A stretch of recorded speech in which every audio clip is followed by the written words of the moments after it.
À la une ce soir. Il roulait trop vite le train, ça. Il roulait trop vite, ça. J'en déborderai pas. Il roule toujours trop vite le train ici. Repentigny toujours sous le choc au lendemain de l'impressionnant déraillement de train. Là, il y a pas d'aile qui était vide. Heureusement, parce que si c'était plein, on vivait une catastrophe comme il y a 13 ans aujourd'hui. Alors qu'à Lac-Mégantic, les citoyens se souviennent de la tragédie ferroviaire et dénoncent une action du fédéral. Et un carton rouge qui ne passe pas. I didn't think it was a foul. I thought it was two great athletes that crashed into each other and got entangled. Il est 17h, voici votre Nouveau Info.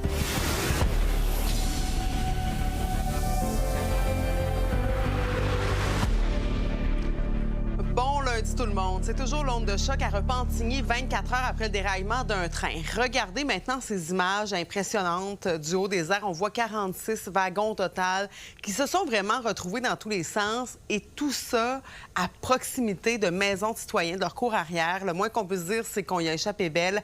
Certains de ces wagons contenaient précédemment du diesel, mais heureusement, ils étaient vides au moment de l'accident. Notre équipe est sur place présentement. Alors, Lily, bien sûr, l'heure est au nettoyage, mais ça soulève énormément de questions. Oui, comme on dit, Marc-Claude, après le choc vient la consternation parce que les gens ici, les résidents de Repentigny, considèrent avoir évité une véritable catastrophe. Il n'y a pas eu de blessés, il n'y a pas eu de morts, il n'y a pas eu de clôture qui a été touchée. Par contre, maintenant, les gens veulent avoir des réponses. Et là, comme on voit derrière, il y a toujours des camions, de la machine reload qui s'affairent à ramasser les débris. On comprend que c'est une tâche qui est considérable. Ça a attiré beaucoup de curieux aujourd'hui, mais c'est sûr que c'est un événement qui va marquer Repentigny à tout jamais. Des catastrophes comme ça ne devrait pas exister en 2026. Pas après ce qui est arrivé avec le Lac-Mégantic. On est lundi, milieu de journée, et derrière moi, il y a de la machinerie lourde qui s'affaire à ramasser les débris causés par le déraillement de train hier à Repentigny. Ce qu'on sait, c'est qu'il y avait 45 wagons en tout. Il n'y avait pas de produits toxiques. Par contre, ça a causé un grand choc pour les résidents du quartier. Là, c'est les trains, premièrement, les wagons qui transportent le bois. Ce couple n'était pas à la maison quand le train a déraillé hier. Par contre, en voit bien les conséquences aujourd'hui. Il était peut-être 5 h moins quart. C'est arrivé à 4h30, 5 h moins quart. J'essayais de revenir à la maison. Puis là, c'est là que les policiers ont dit tu peux pas rentrer. Mon chat, il est dans la maison. Je sais pas s'il a mis les breaks, je sais pas, on n'était pas là, hein. Mais les wagons faisaient ça comme ça, puis là, ça a tout parti en vrille. Pouf, pouf, pouf, ça a tout revolé partout. Tu sais, mais il roulait trop vite le train, ça. Il roulait trop vite, ça, j'en déborderai pas. Il roule toujours trop vite, le train ici, tu sais. On était dans la piscine avec des amis, puis on était justement en train de dire qu'on aimait le secteur, puis qu'on n'entendait pas le train, puis tout. Puis peut-être 15-20 minutes après, on a entendu le déraillement. Puis nos voisins, ça, c'est pas normal, là, qu'est-ce qu'on entend là? C'était l'enfer, c'était un bruit de tôle, de ferraille. Ce qui est frappant aussi, c'est que oui, le déraillement de train est survenu juste à côté de ces résidences du quartier Le Gardeur, mais il y a une piste cyclable qui sépare les maisons de la voie ferrée. S'il aurait fallu que le train déraille quand on passait, ça aurait été une catastrophe parce qu'il y a beaucoup de gens qui circulent sur la piste cyclable de Repentigny, ici, le secteur Le Gardeur. Joint par courriel, le Canadien national indique ne pas accorder d'entrevue pour le moment. Par contre, souligne que 3 wagons ayant précédemment transporté du diesel étaient impliqués dans le déraillement, mais ils n'étaient pas chargés au moment de l'événement. Aucun wagon transportant des marchandises dangereuses n'a été impliqué. Sur le boulevard Le Bourgneuf, il y avait un bump, là, tu sais, puis ils ont été obligés de réparer ça. Puis ils l'ont arrangé, puis ça avait l'air beau, parce que là, on passait après, puis ça faisait pas de poc-poc, là, tu sais, ça roulait bien. Mais c'est là que le pire est arrivé. Que malheureusement, on n'en sait pas beaucoup plus que les citoyens parce que de la façon que ça fonctionne, lorsqu'il y a des réparations, des mises à niveau, le CN nous prévient seulement quelques jours avant les réparations. Les réparations sont faites par le CN et leurs entrepreneurs privés et ensuite, ils nous envoient la facture et notre relation se limite à peu près à ça avec eux. Donc, c'est sûr que j'ai déjà été député fédéral de 2008 à 2011. Moi, une première préoccupation que j'ai, c'est est-ce qu'on peut avoir un dialogue constant avec le CN, avec le Canadien Pacifique, par exemple. Puis c'est sûr que ça nous rappelle effectivement Lac-Mégantic, une terrible tragédie. Et moi, je m'attends à ce que ce tracé-là, alternatif, soit déployé très rapidement. Alors moi, je demande au fédéral d'agir rapidement et puis de voir aussi ce qu'il en est à Repentigny. Est-ce qu'une telle alternative en termes de trajet doit être considérée? Mais qui passe, là, ils disent dans 72 heures à peu près que le train va repasser. Ça va... Il y a une petite crainte, d'après moi, puis d'ennui aussi. L'enquête est présentement entre les mains du Bureau de la sécurité des transports du Canada. Mais les résidents de Le Gardeur attendent fermement des réponses d'ici là. À Repentigny, Lily Mercure, pour Nouveau Info. Et on poursuit la discussion avec Robert Bellefleur, porte-parole de la Coalition des citoyens et des organismes engagés pour la sécurité ferroviaire de Lac-Mégantic. Bonsoir, M. Bellefleur. Bonsoir. Je ne peux pas passer à côté de cette question. Ça a été quoi votre réaction quand vous avez vu les images du déraillement à Repentigny, là aussi tout près d'un quartier, bien en fait dans un quartier résidentiel? Écoutez, c'est sueur froide là, qui m'ont passé dans le dos là, parce que on était à la veille de la commémoration du 13e anniversaire de la tragédie de Lac-Mégantic, puis paf, on voit ça. Un train de 45 wagons qui déraille à Repentigny dans un secteur que je connais bien. Ma belle-sœur y demeurait. Et écoutez, ça nous remet vraiment dans le bain de la catastrophe de Lac-Mégantic. Là. Et je ne suis pas le seul ici là, à vivre ces émotions-là. Là. Oui, on sent l'émotion d'ailleurs dans votre voix, parce que chez vous aujourd'hui, on souligne justement les 13 ans de la tragédie ferroviaire. Décrivez-nous un peu l'ambiance présentement à Lac-Mégantic. Bien, écoutez, je me suis présenté, moi, ce matin, là, à la sortie de l'église, au 47 son de carillon des cloches de notre église. Et il y avait une cinquantaine de personnes qui étaient là, les autorités, la mairesse, la préfet, le conseil municipal au complet, et beaucoup de citoyens. J'ai même vu des parents de victimes de la tragédie, là. L'atmosphère était assez lourde, je peux vous dire, même si ça fait 13 ans, ça ne s'oublie pas ce qui s'est passé à Lac-Mégantic, là, parce que c'était un accident évitable. Ouais. Maintenant, il y a toujours cette question de la voie de contournement qui n'est pas encore réglée chez vous. Ça traîne depuis 13 ans. On en est où exactement? Écoutez, étude après étude après étude, on peut compter 7 ministres des Transports qui ont passé à Ottawa avec leur entourage, qui ont repris le dossier tour à tour. Et on en est toujours à l'Office des Transports, qui est le dernier maillon décisionnel pour l'autorisation de la construction. Et l'Office des Transports, actuellement, mène une autre étude sur les impacts environnementaux du projet. Donc, on étudie beaucoup, mais on ne bouge pas beaucoup du côté d'Ottawa. Ouais. Puis pendant ce temps-là, il y a un deuil qui se poursuit, même après 13 ans. Vous l'avez dit, c'était évitable de ce qui ressort. Mais il y a aussi toute cette controverse-là entourant la voie de contournement. Comment ça se vit, ça, chez vous, à l'heure où on se parle? Bien, écoutez, on a eu 47 victimes au départ suite à la tragédie. Par la suite, il y a eu l'annonce de l'expropriation d'une quarantaine aussi de résidents du secteur de Lac-Mégantic. Sur lesquels on veut passer le nouveau tracé de la voie de contournement. Ces gens-là sont des victimes collatérales de la tragédie aussi. Et le temps qui a passé, qui s'est allongé, a fait en sorte que ces gens-là ont été maintenus dans une espèce de climat je dirais, de crainte aussi. Donc, ça a polarisé aussi une bonne partie de la population, à savoir qu'on créait de nouvelles victimes, parce que le tracé a été contesté à plusieurs égards au niveau des possibles atteintes à l'eau potable, au niveau des atteintes aussi au niveau des milieux humides. Donc, il y a des impacts environnementaux aussi. Donc, ça a divisé profondément la population. Et les gens se sont réhabitués à voir passer le train au centre-ville, en sachant que c'était le Canadien Pacifique, qui est une compagnie plus sécuritaire que la MMA. Donc, c'était pas difficile d'être plus sécuritaire que la MMA, je vous le rappelle. Mais par contre, les trains actuellement sont 2 fois plus longs, 2 fois plus lourds et 2 fois plus dangereux qu'ils étaient en 2013 avec Mégantic. Donc, la population est divisée. Certains souhaitent que le train demeure au centre-ville. D'autres veulent absolument qu'il quitte le centre-ville. Donc, la population qui est toujours divisée et qui présentement tente de se recueillir, on vous souhaite d'avoir des commémorations en douceur et surtout que ça bouge dans le dossier de la voie de contournement. Merci beaucoup, M. Bellefleur. C'est ça. Bien, je vous remercie beaucoup, madame. Guerre en Ukraine maintenant. Le secrétaire général de l'OTAN dénonce les attaques russes qui ont fait au moins 24 morts et une centaine de blessés cette nuit à Kiev. Pour Mark Rutte, le président russe Vladimir Poutine est en train de perdre le contrôle en raison des succès de l'Ukraine sur les champs de bataille. C'est d'ailleurs une deuxième frappe russe en moins d'une semaine sur la capitale ukrainienne. Ces bombardements surviennent à la veille d'un sommet de l'OTAN en Turquie. Et l'aide s'organise pour combattre les feux de forêt qui font rage dans le sud de l'Europe, notamment en France et en Espagne. Les flammes sont attisées par une nouvelle vague de chaleur qui pourrait aggraver la situation dans les prochaines heures. Au moins 10 000 personnes ont été évacuées dans les Pyrénées-Orientales. Et le Tour de France, lancé samedi à Barcelone, a traversé la région aujourd'hui. Une troisième étape de l'épreuve cycliste avec un public limité pour des raisons de sécurité.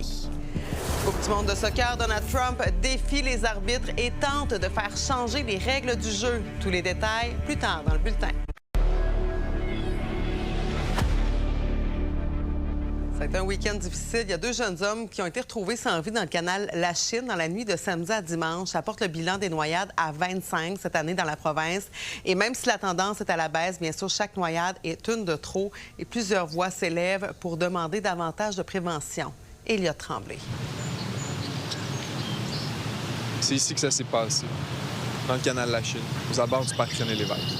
Les 2 corps ont été retrouvés dans le canal Lachine vers 2 h du matin dimanche, soit 3 heures après que l'appel 911 ait été placé. Selon le service incendie de Montréal qui est intervenu, il y a un des jeunes hommes qui se serait retrouvé dans l'eau, alors l'autre a tenté d'aller le sauver. Rénald Dawkins, qui est directeur général de la Société de sauvetage du Québec, affirme que c'est une situation qui arrive parfois, mais c'est quand même assez rare. Il y a en moyenne, selon le Centre canadien sur la recherche sur les noyades, 7 personnes qui meurent par année à travers le Canada parce qu'ils ont fait une tentative de sauvetage aquatique. Peut-être aussi une sensibilisation à se faire au niveau de peut-être pas comment nager, mais dans quelles circonstances nager. Je sais qu'il y a beaucoup de noyades ici à cause de l'alcool, à cause un peu trop festif. Peut-être que sensibilisation à ce niveau-là, ça peut être bien aussi. C'est important de se baigner en saison, dans les heures d'ouverture, surtout à l'intérieur de la zone de surveillance, parce que même les nageurs expérimentés, dans le fleuve, c'est vraiment un environnement qui est imprévisible, donc c'est dangereux pour tous. Il fait très chaud actuellement, dans les derniers jours aussi. Les gens se baignent plus quand il fait chaud. Forcément. Est-ce qu'on voit une augmentation des cas de noyades quand il fait chaud? La réponse est oui. Alors, regardez ce qui se passe en Europe. OK? En France, il y a eu un accroissement de noyades à cause de la canicule qu'ils ont connue. Tout le monde veut aller se rafraîchir. Alors, c'est ce qui nous amène à dire, avant de sauter dans des plans d'eau qui n'ont pas été aménagés pour la baignade, bien, il y a peut-être lieu là de rester sur le bord et de se rafraîchir plutôt que de tenter d'aller nager, parce qu'encore une fois, on a surestimé notre capacité de savoir nager. Si on me dit de pas me baigner, j'irai pas. Ça, j'aurais trop peur, je pense. Apprendre les rudiments de la natation. Pas en faire des Summer McIntosh là, qui va battre des records du monde, là, mais d'apprendre les rudiments aquatiques là, de la natation fait une différence, ça sauve des vies. Je nage pour me promener, mais je suis pas un bon nageur. Mettons que les sauveteurs sont nécessaires, c'est surtout ça. Non, mais dans le sens que je sais nager, mais pas bien. Ça fait 40 ans que je travaille pour cette cause-là. Lorsque j'ai débuté, on parlait de 200 décès liés à l'eau par année au Québec.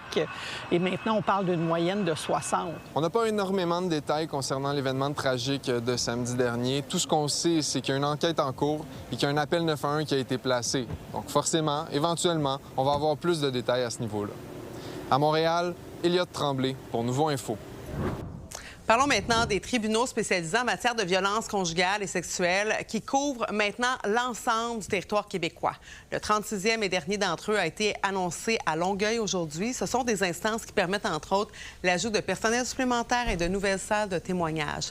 Les explications de Lila Mouche. Le Québec a fait le choix de dire on s'occupe des personnes victimes et on leur dit n'hésitez surtout pas à dénoncer. Que vous soyez prête à dénoncer aujourd'hui, demain ou dans 10 ans, sachez une chose, c'est qu'on sera là pour vous. C'est le résultat de la loi visant à la création d'un tribunal spécialisé en matière de violences sexuelles et de violences conjugales adopté en 2021. Au départ, un projet pilote. Mais en 4 ou 5 ans, le déploiement des tribunaux spécialisés s'est fait partout, dans tous les districts judiciaires du Québec. Nous sommes heureux de lancer aujourd'hui le 36e et dernier tribunal spécialisé en matière de violences sexuelles et conjugales. Les personnes victimes pourront bénéficier d'un accompagnement par un seul et même procureur tout au long de leur parcours, ce qui leur évitera, comme je vous le disais, de répéter à nouveau leur histoire à plusieurs reprises. vise. Concrètement, un tribunal spécialisé vise plusieurs objectifs. Les personnes victimes de violences conjugales, violences sexuelles seront certaines d'être accueillies, accompagnées dans le contexte de la procédure judiciaire, dans l'écoute de leurs besoins, mais aussi de leurs attentes envers ce processus-là. Depuis le déploiement, 53 000 personnes ont été accompagnées dans les tribunaux spécialisés, 14 000 personnes ont été formées et depuis 2021, tous les juges ont reçu une formation. Pour combattre les violences sexuelles et les violences conjugales, il y a toujours de la place à l'amélioration et c'est justement ce qu'a souligné la mairesse de Longueuil, Catherine Fournier, en interpellant le gouvernement fédéral, elle qui a été victime d'agressions sexuelles. En fait, les tribunaux spécialisés ne s'appliquent pas actuellement à la Cour supérieure. C'est le droit de l'accusé de choisir s'il souhaite avoir un procès devant un juge seul, lequel cas il va en Cour du Québec, puis là, le tribunal spécialisé se poursuit. Mais l'accusé a aussi le choix, en vertu du droit canadien, de choisir un procès devant jury. Vous savez, on dit à quel point c'est difficile pour une victime de témoigner en cour devant un juge. Je vous amène à réfléchir comment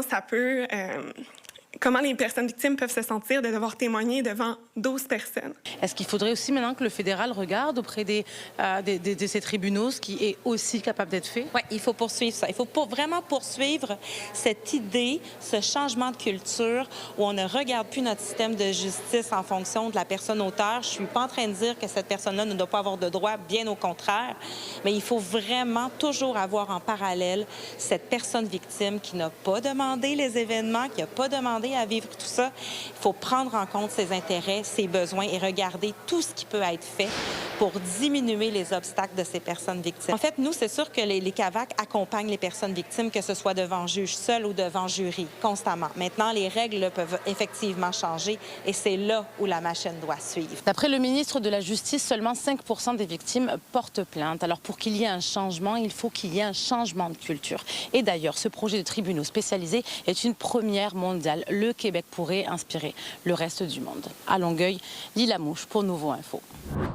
Il y a une cérémonie qui va se tenir demain midi au Centre Bell en mémoire du policier de 34 ans tué lors de la fusillade à Côte-des-Neiges. Le départ du cortège est prévu à 10 h du quartier général du SPVM. D'ici là, le BEI a installé un poste de commandement aujourd'hui en face de l'hôtel Hilton sur le boulevard des Caries pour retrouver des témoins de la fusillade qui a fait 2 morts il y a 2 semaines exactement. Le présumé tireur a lui aussi été abattu par la police.